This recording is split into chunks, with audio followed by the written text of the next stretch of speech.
welcome back. Bienvenue à tous. J'espère que vous avez apprécié ce matin les échanges. Sur l'Europe, on va continuer avec une thématique qui est également très importante sur les e-fuels et sur les moteurs à combustion hydrogène. J'aimerais appeler les intervenants de la table ronde, qui sont donc, je vois qu'il y en a quelques-uns sur le côté, c'est formidable. On a Pierre-Jean Tardy pour Alpine, donc groupe Renault. On a Stefano Calabrini qui est chef de projet hydrogène pour Punch Hydrocell. Armin Schnettler sera en visio avec nous, il est vice-président pour l'Europe de HIF Global. On a Fanny Pointet pour l'ONG Transport et Environnement. Nous avons également Géraldine Anceau qui est directrice de projet e-fuel pour Dynamics. Et en principe Dominique Mathern, représentant du port d'Anvers, sera également parmi nous. Prenez place, mettez-vous pas trop loin de moi quand même, je vais me sentir tout seul, sinon rapprochez-vous, ça sera sympa. Eh bien, je vois que tout le monde est là, c'est formidable. Donc, on va effectivement adresser... I'm going to switch to English because, of course, I think it will be much more convenient for people speaking English, okay? So, hey, Armin, hello. I think you can see us. I can see it on the screen, so, okay. We're going to address two different topics. First, e-fuels, of course, because we know that the industry needs e-fuel, especially for maritime transport, for aviation, maybe road transport, we'll see at the end. And of course, we'll be talking about hydrogen combustion engines. That's your field of expertise, Pierre-Jean, especially for car racing, so we'll be talking about that. Maybe to start, I would like to have a reaction from you because you know that Ursula von der Leyen, as the President of the European Union, once again said that the EU backs hydrogen, and she decided to visit Maersk company because they have some huge investments for methanol to fuel their fleet of boats. So, who wants to start first? Fanny, maybe? Thank you for inviting me. Just clarification for the people who might not know who Transport and Environment is. We are the lead environmental organization in Europe for clean transport modes. What we want is to fully decarbonize the transport system by 2050. And I work on shipping, but I will be here today to speak on behalf of the civil society on all transport modes. It's a very good news that Ursula von der Leyen inaugurated the Laura Maersk, the new Maersk ship that will run on biomethanol. It's a good news because, first of all, it will put shipping higher on the political agenda for decarbonization. And this is a really good point because we usually don't see that very often in the news. It's 3% of global GHG emissions. Who knows that? Not many people. It's as much as aviation. It's more than the emissions of a country as Germany, so it's a lot. And one thing to remind, we have to be cautious though, because it will run on biomethanol. So that means that biomethanol is composed of biogas, which is made of waste, which are available in limited quantities. So this is good news because it's the proof that things have been speeding up for the decarbonization of shipping. On the other hand, it means that we must go further for the production of hydrogen-based methanol, so e-methanol. Thank you for this first statement. I have to remind you that you can ask some question.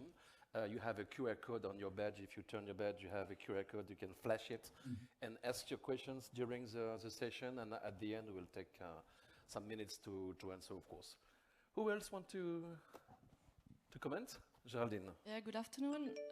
So it shows the interest and the strong expectations that Europe puts in the development of e-fuel as a decarbonization for hard-to-abate sectors such as the maritime industry.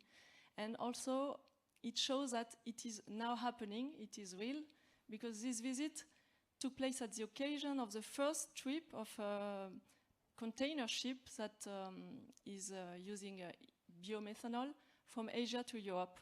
So Maersk is a leader in this topic, but we also have to note that they are not the only one, and to date, other companies like CMA CGM, Costco, etc., they have also already ordered methanol-fueled container ships.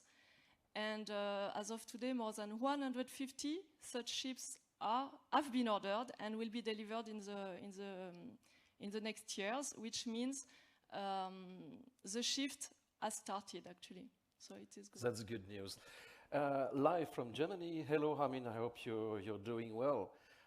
Maybe a few words on your side from HIF Global. Just remind that you were former exec from Siemens Energy, and of course you're very interested in the e-fuels business.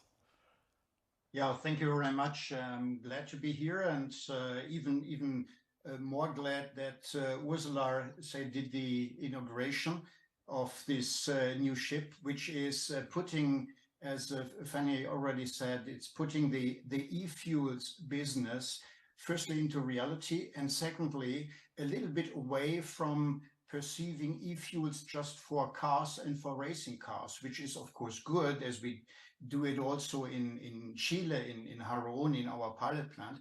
But in fact, it's more than that. It's aviation, it's shipping, and it is the fuel for 1.4 billion cars, internal combustion engines around the world. So, and this is what we really see as a progress in the public perception, and this is what we really would like to emphasize and what we would like to support here.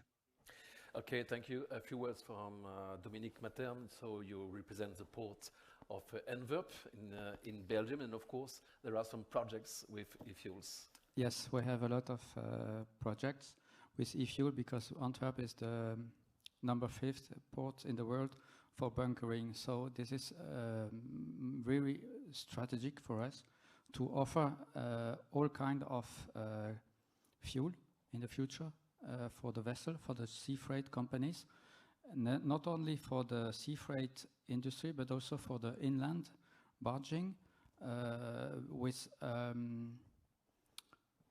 mind of harmonization. We cannot find a solution for Antwerp if we're not going to look what is doing other ports inland, and this is really important for us.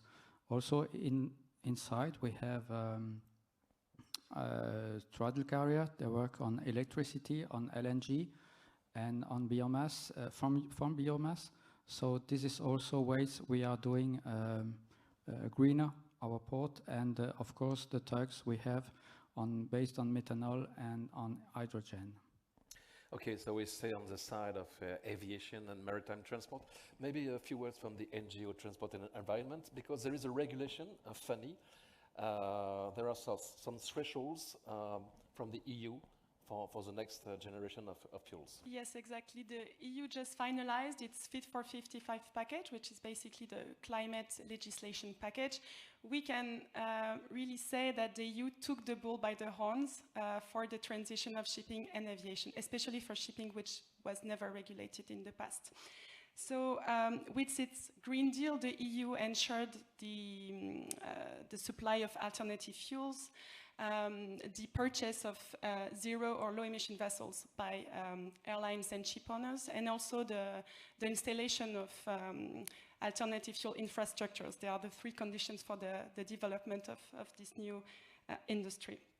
So I will go over the general targets and then the more specific targets for the e-fuels, but globally for aviation and shipping, now energy suppliers will have to blend a growing share of sustainable aviation fuels into jet fuel provided in EU airports.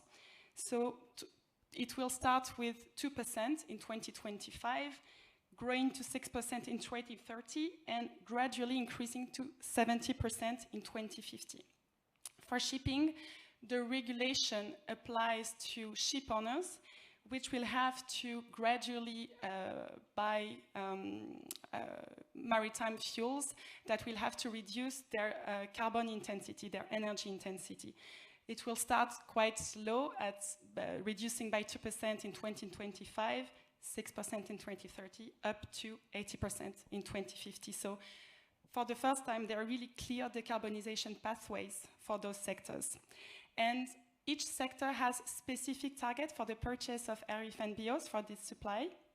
Aviation will have there is a sub-target of 1.2% of e-kerosene in 2030 that will gradually increase to reach 35% in 2050, which is half the share of sustainable aviation fuels. And for shipping, we have an indicative sub-quota, same as sub-targets, for HIF and BOs in 2034, so it's really not a lot.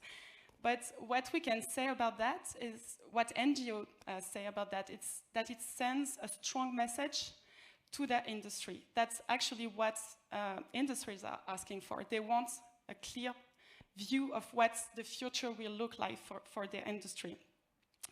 And what the EU did is that it showed that there must be a prioritization for the uses of hydrogen.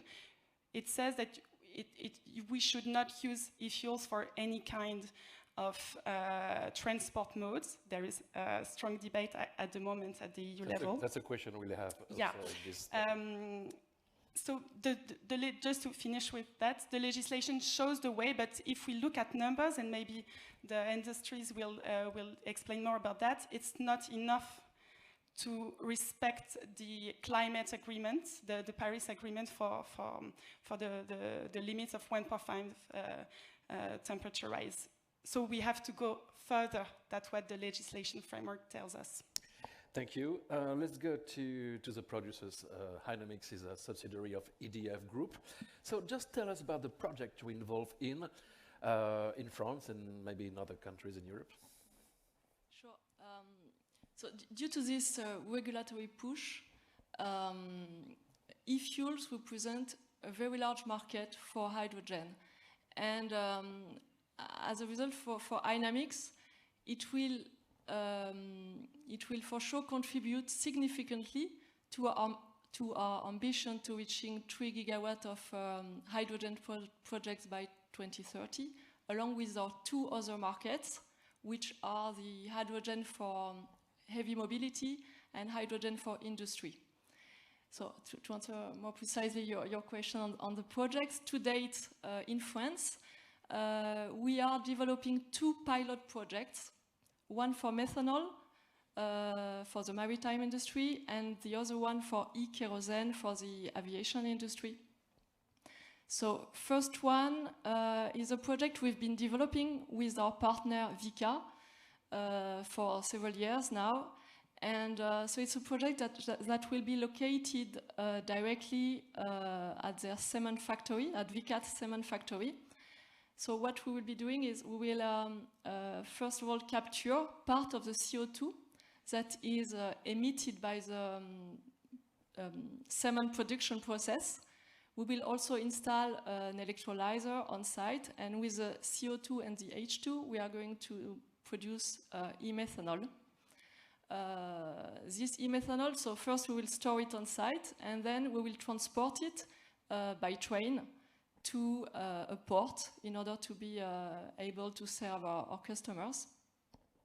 So for this project, so we've been working a lot on the technical studies and also on the financing, which is not completely solved to date. And that's why we've decided to first of all make a first phase of the project, and we expect to deliver 35 kilotons of e-methanol by 2028. So this is the most significant in France? This is our first project in France, but we're also developing another one for e-kerosene, and this one we are closely working with our mother company EDF. So it's a project that is located in Pays de Loire, and on this project we are partnering with Holcim for the CO2 procurement, with IFPEN Accents for the synthesis technology, kerosene synthesis technology, and with Air France for the offtake. So, so this project is a similar technology except for the kerosene synthesis, of course, and we also expect to produce around 50 1,000 tons of e-kerosene. And so both projects, for both projects, the fuel will comply with the targets of the EU, the targets set by the EU in terms of CO2 reduction, because these fuels will allow to reduce by more than 70% the CO2 impact of the consumption of the fuel. Except for that, we also have initiated other projects in notably the UK and Germany.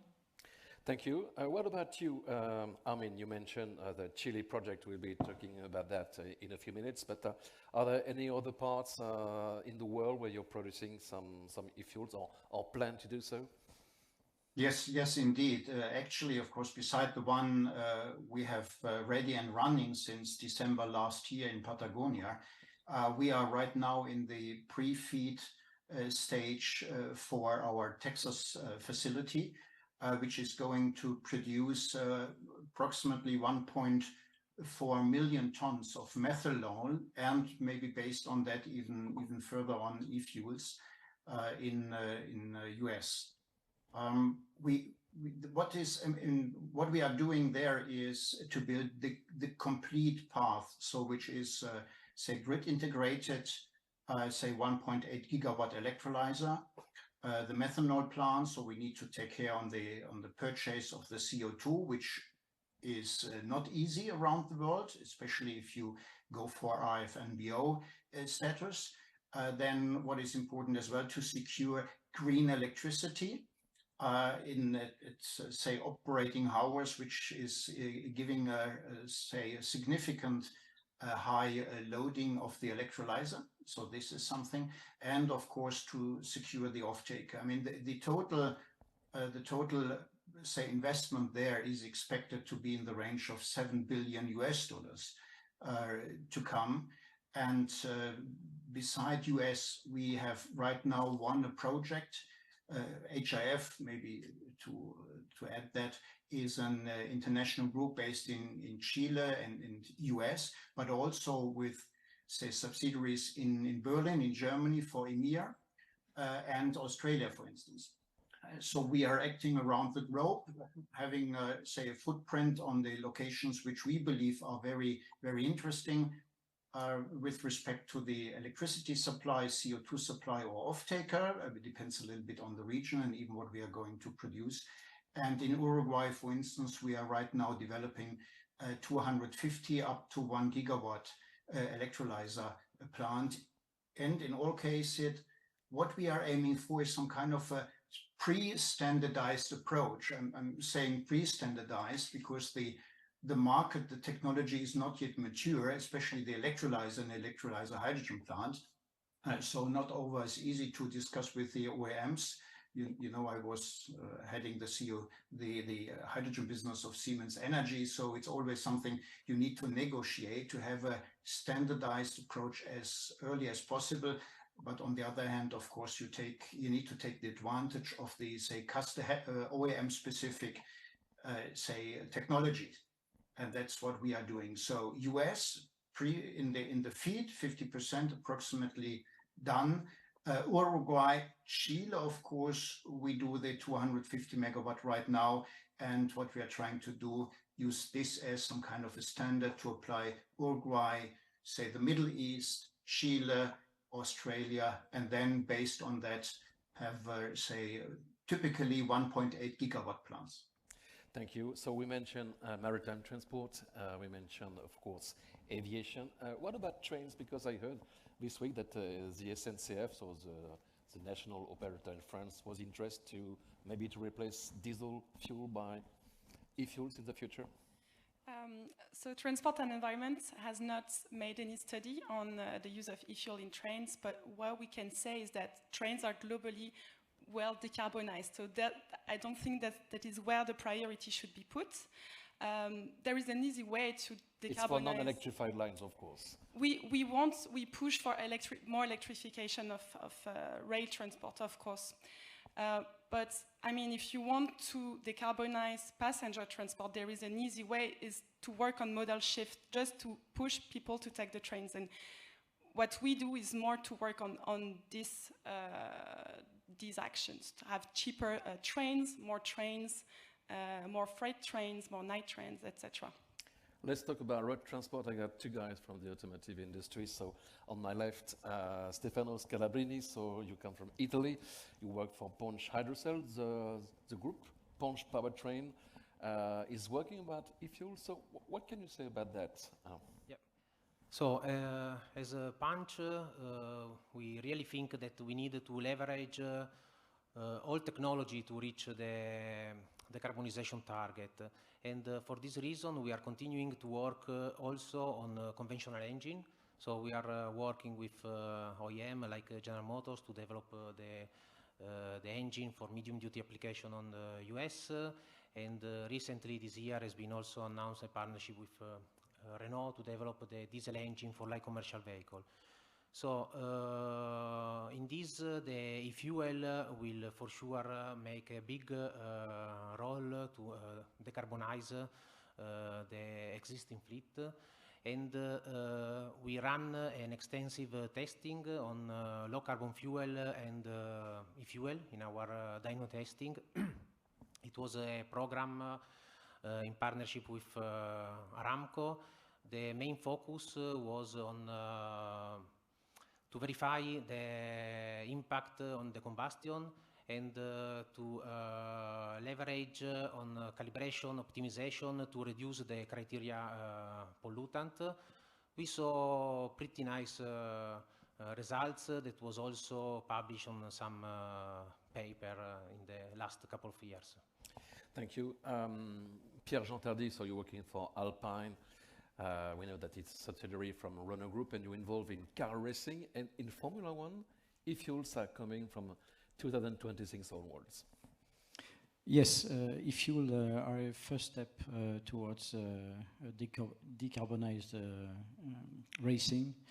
Necessary step. There's no question about that. It has lots of pros, like you keep the same engine, you keep the same car architecture. It would be the same for sports cars, and also the same distribution network. However, we have to look at the next step. So for you, it's a transitory mode. Huh? Yes, exactly. It's and Formula One is already thinking about the step after. And we will discuss that. Yes. In a few minutes. Yes. So Armin, of course, one of your projects has been very discussed. It's about Porsche in Chile. So we know that Porsche wants to run its cars with e-fuels. It's for kerosene, but not only they're thinking to cars, sport cars for on the road, which may be able to have that kind of fuel. Yeah, you're right. I mean, maybe the Porsche project in Haruoni in Patagonia maybe has been the ones which has in the public been very intensively discussed. The target of this pilot project in Haruoni, which is relatively small, right? It is just producing 100,000 liters of high-performing e-fuels a year, which is very small. But it's a pilot project and demonstration for the whole value chain. So starting with wind, and then the hydrogen, and then the methanol, and then the e-fuel. So it's a big plant. And by the way, I hope you can see it in my bag, the picture there. I just noticed that the Zoom picture is an old one. So still the construction phase, but it's running now for more than 9 months. What is the reason for Porsche? I think our colleague from Renault can support that much better than I can do, because there is a huge need for any kind of sports cars. And of course we can say, let's ban sport car activities. But we also have to accept that there is some kind of, it's a business, but there's also many people are interested in there, and we should not ban everything which is maybe emission, not emission free, put it that way. Porsche of course, would like to use e-fuels, synthetic fuels, important, so non-biogenic source, especially for new cars in the beginning, but for all sport activities. And hopefully in the future, it will be used in huge volumes everywhere around the globe. And Harone is the basis, the demo. It's like, or it has become like some kind of a mecca for all people interested in e-fuel production. And of course, you are warmly invited to visit us in Patagonia. It's a long distance, to be frank. But what is so perfect there, and why we are doing all these big projects, say we have secured land for more than 20 gigawatts, is the fantastic wind conditions, which is, say, reducing the levelized cost of electricity, which is a major cost driver or cost out potential for e-fuels there. Thank you for the invitation. Maybe if there is a test drive, we can go all together. Why not? This is the kind of application you don't like very much at Transport and Environment, Fanny. Yes, well, transport and environment, we do not favor the ban of like sport cars, but there are examples of electric sport cars. What we're saying is that transport, the emissions of transport is one of our biggest climate problems. It's 30% of our emissions. So this needs to be solved. And this won't be solved in using e-fuels, including in transport, in road transport. So what we repeat again and again is that there needs to be a prioritization of the uses of hydrogen. The government, the French government, is actually doing that for biomass. Why not for hydrogen? And that's the EU already took the first step. Today, there are ongoing debates at the EU level on whether or not allowing e-fuels in cars. And what we say at Transport and Environment is we have to hurry up to build electric cars, we have to hurry up to build electric trucks.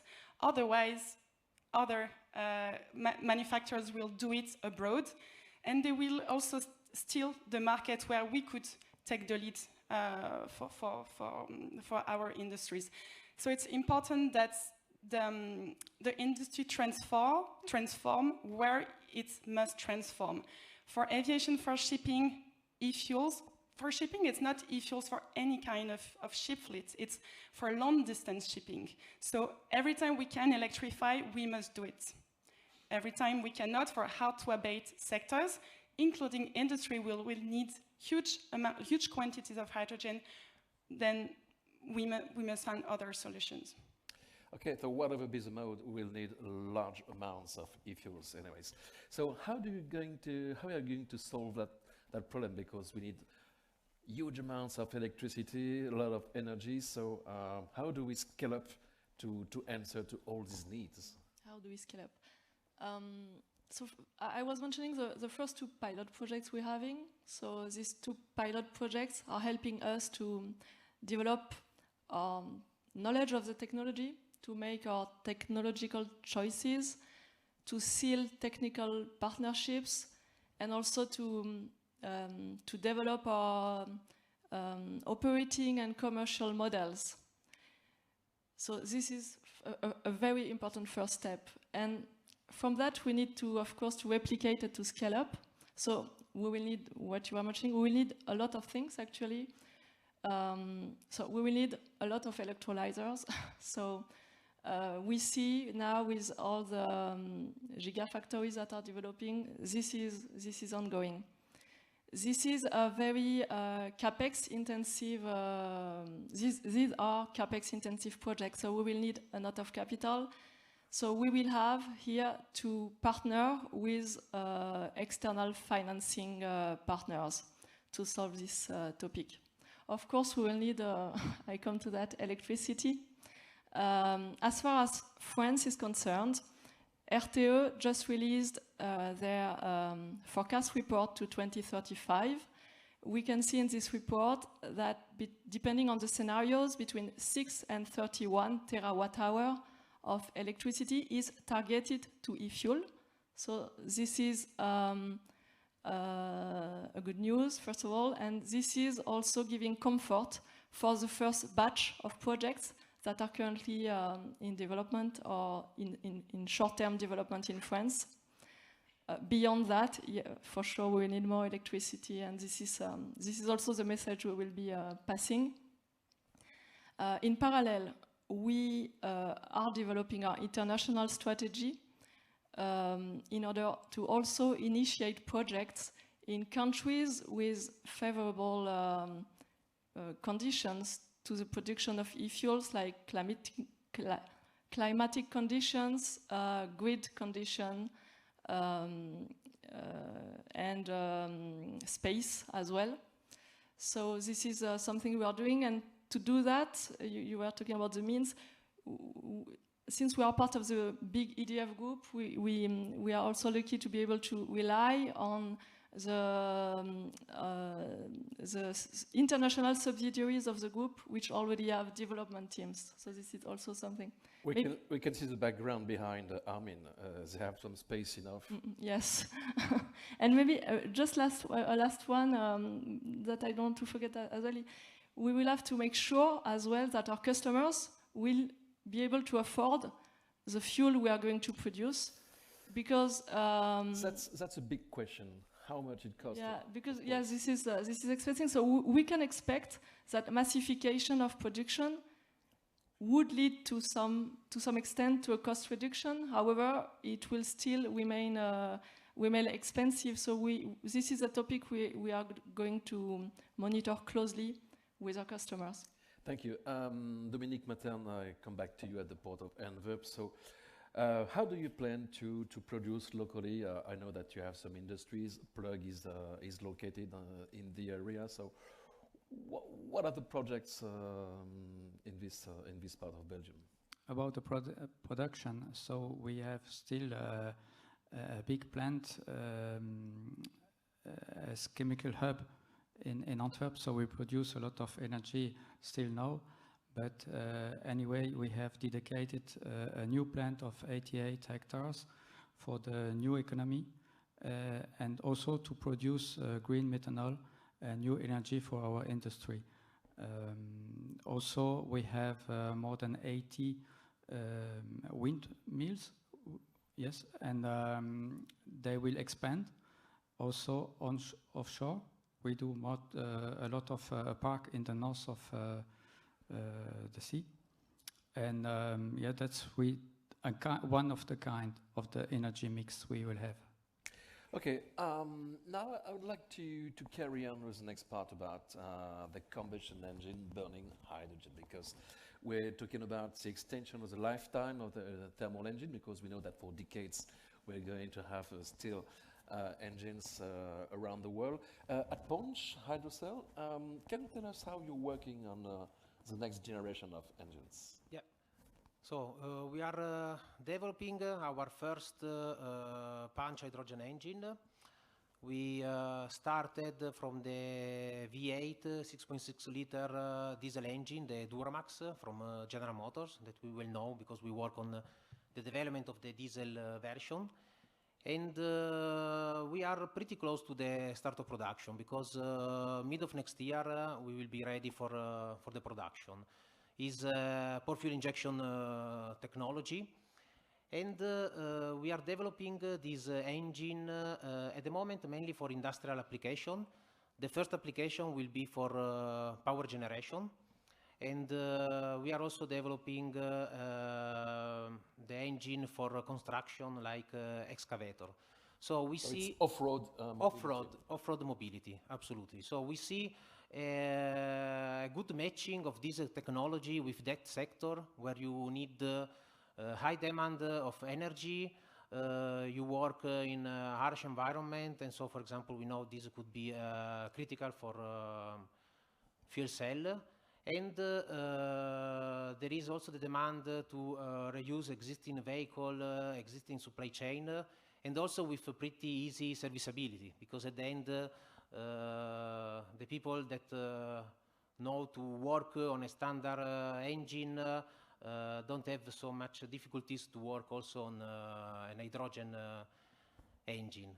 So in the meantime, we have also we are starting an interesting project for repowering. So also in that case, we don't, using an hydrogen internal combustion engine, for example, for a bus, you don't need to electrify it. So for sure, the investment are lower. Probably you can repower 4 to 5 buses with the same amount of money that you would need to spend to buy a completely new fuel cell buses, for example. And also in terms of life cycle assessment, reusing anyway existing vehicle, there is also a good impact on the environment. And the good side of this evolution that you keep the expertise from the guys who have skills in engine, of course. Absolutely, yeah. Okay, so Pierre-Jean Tardy, the combustion engine running on hydrogen is part of the strategy. At the Group Renault, you have several pillars, but this is one of them. Yes, at Alpine, as part of Renault Group, we believe that there's no one single miracle solution for future mobility. There will be room for different technologies, including, of course, battery electric vehicles, fuel cell vehicles, and internal combustion engines also. It depends on the need, the use case, exactly. So, of course, hydrogen is part of Renault's roadmap. We have, you can see at EVIA with an LCV with a fuel cell. We are also working on a high-mode consortium project with internal combustion engine hydrogen for heavy LCV. And at Alpine, of course, the 3 next models will be electric, but we are exploring hydrogen as a possible path towards the decarbonization, keeping the assets of internal combustion engines for the kind of industry we are in. For racing or for sport cars, internal combustion engines have some assets which are the specific power,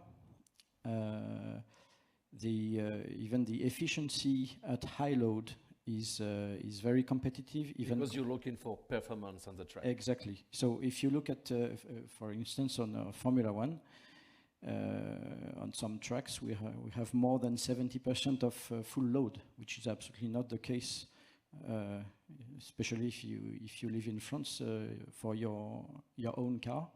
You cannot be 70% full load on your throttle. So it means that, of course, fuel cells are very interesting in terms of the efficiency at low to moderate loads. But when you speak about high loads, internal combustion engines have their word. And a very important thing, which is for the customers or for the fans of racing, is also the noise, which is a part of the show, which is part of the pleasure that as vibrations. And vibrations, yes.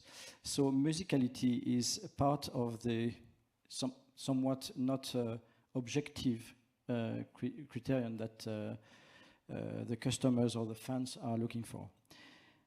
Therefore, this is one of the reasons why we are working on this field. So maybe for a sport car on the road, but mainly for competition. Yes, for competition, we believe that it would be the next step after the 2026 that we spoke about. Of course, e-fuels have lots of assets. It's wonderfully dense in terms of energy, but it also has some drawbacks that make us think that it will be only temporary.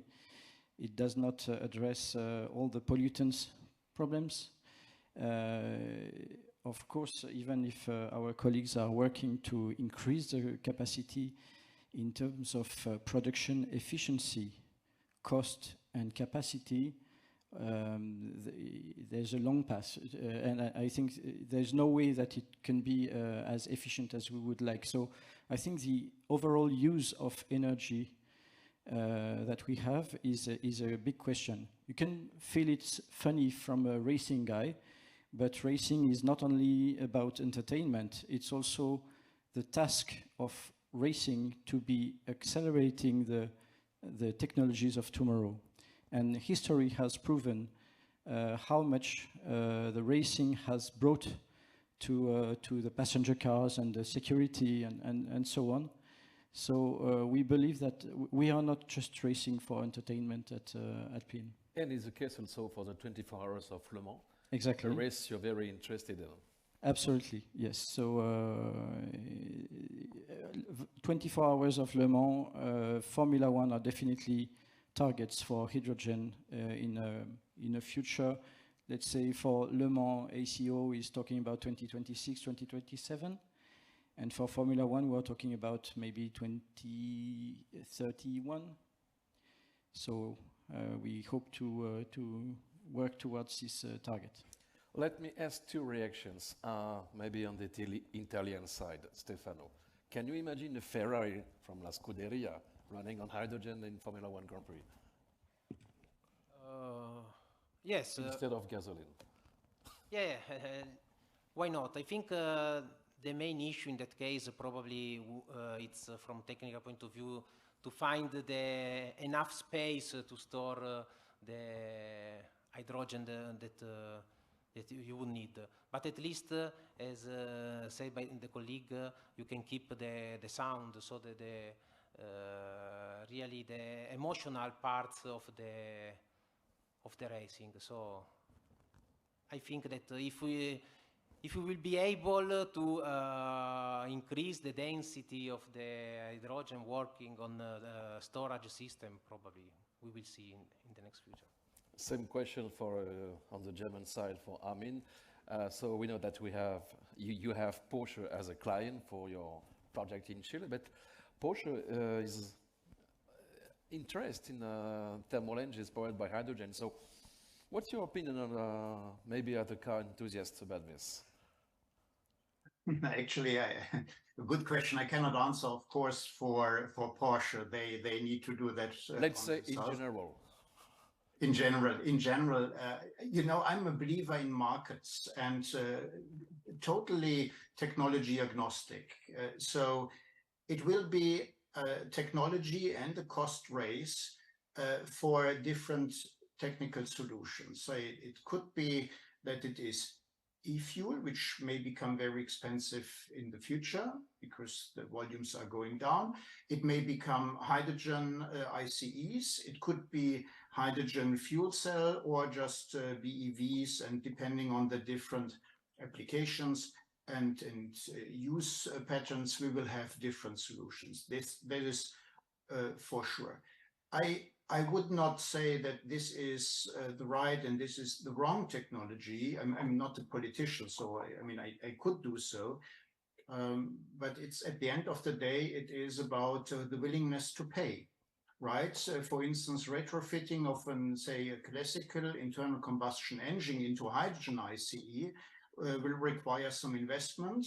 At the same time, of course, you may have over a period of time, you may have e-fuels, which are CO2 neutral at least, or you enter into the investment and go for a hydrogen car for say heavy vehicle, heavy duty vehicles, or for passenger cars, for smaller ones, or you take BEVs.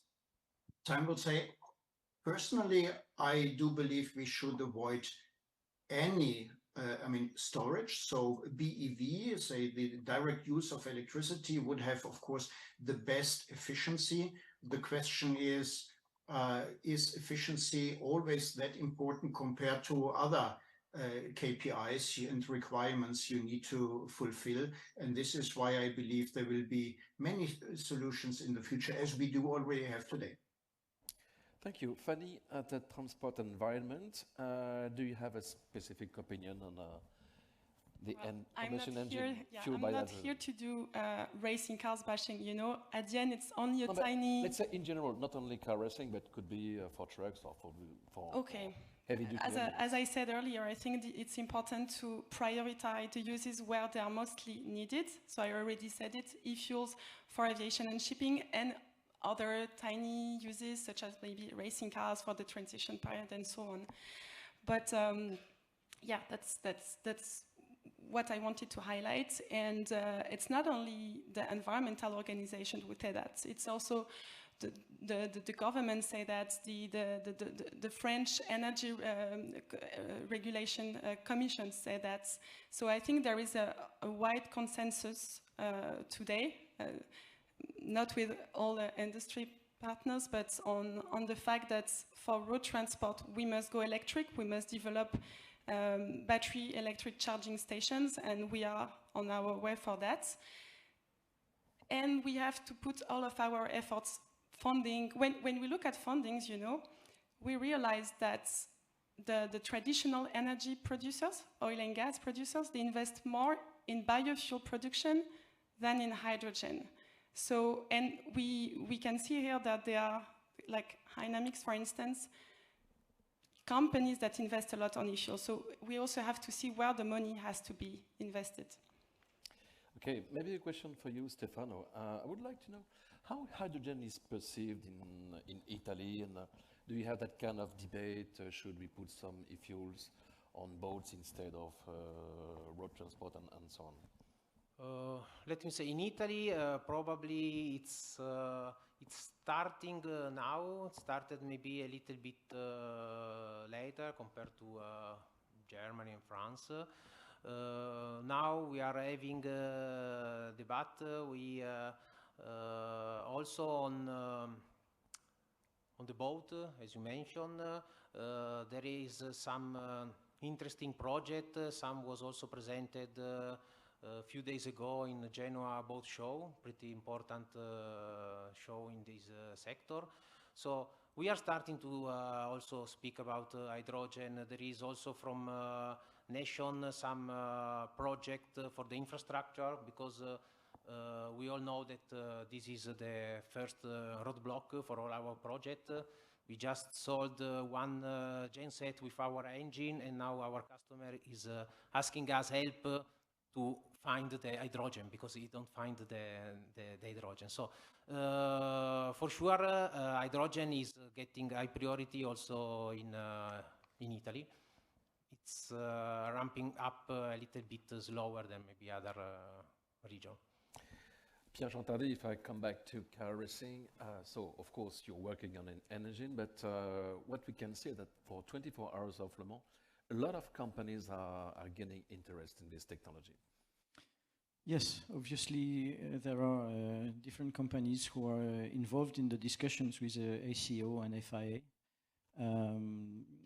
So it's a good sign. And initially ACO was involved mainly on they were believing in fuel cells only. Now they opened the future championship, which will be open from 2026. They opened it to internal combustion engines.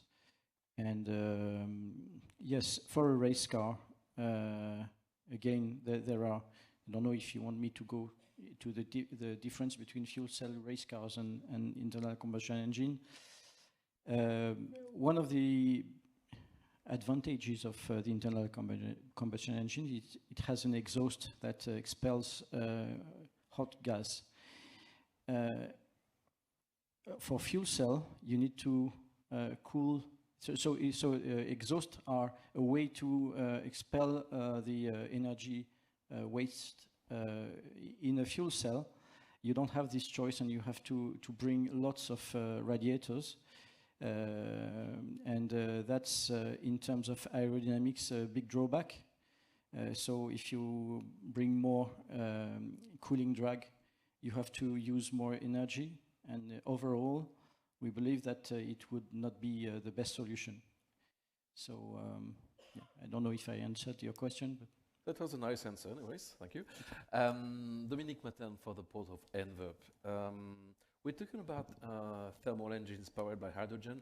I believe that CMB Tech is a company which has activities in this area. So maybe for boats, we can also have some hydrogen engines.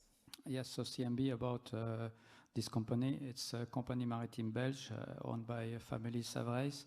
They made in the past big investments on terminal for containers, and they still invest in new technology because in the year 80s, container was the new technology. Today is energy, and then invest a lot of money in hydrogen. So not only for developing, but also for a filling station, for boats, for trucks, for cars, bus.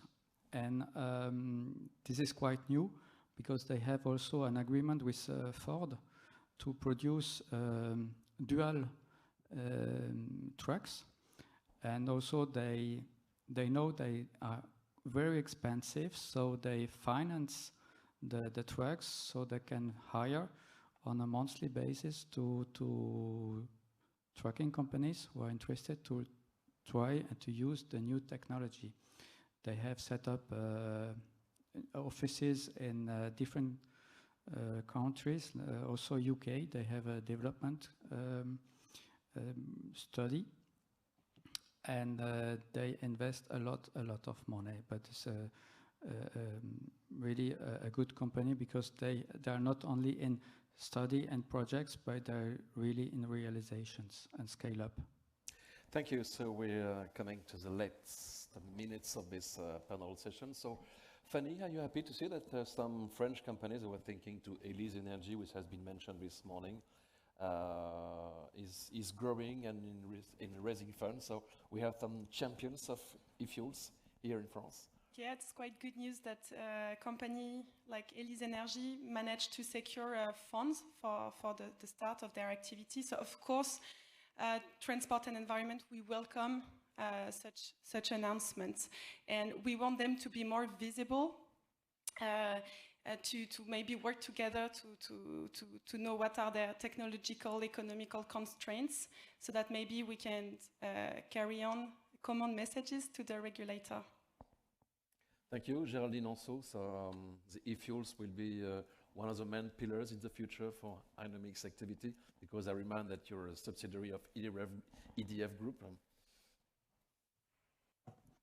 So in terms of business? Yes, so in terms of business, yes, I can confirm that we really see e-fuel as a key development pillar. Due to all what has been mentioned by Transport and Environment, the regulatory push, the need for the maritime and aviation sector to decarbonize, and as well what we can mention is that in the regulation sets not only sets goals and targets, but also sets very high penalties in case those companies can't reach their goals, which is really creating for them an urgency to find solutions and speeding up the market. Thank you. Maybe to conclude, one word from Armin, who is speaking remotely. So, dear Armin, what are the next steps at HIF Global, next projects around the world about e-fuels? First of all, we are proud that the one in Haroun in Patagonia is running. Secondly, the next step would be to get the FID of our Texas plant and then really to scale up into the gigawatt scale, which is extremely important, and then the standardization of, say, phases for that, for the implementation. I think what we all need to accept that green energy, I mean, it could be hydrogen, but also it is electricity and fuels, e-fuels, methanol, whatever, is not for free. And it's a little bit a pity. A couple of years ago, everybody was, say, expecting prices for green, say, hydrogen, I mean, at $1 per kilogram or even below. I mean, a lot of, promises. But right now, I think we need to face it, that especially in the ramp-up phase, green fuels, e-fuels will be more expensive for all, if it is in the shipping industry, in aviation, or in any application. This is important, otherwise we will have difficulties in ramping up at the speed we need to ramp up. Thank you, all of you. A warm applause for our speakers this afternoon about e-fuels and H2ICE. Thanks again. Pierre-Jean Tardy, you will stay here because you will be carrying for another panel session. I invite you to join your seats, and I hand over now to Theo for the next session about liquid hydrogen application.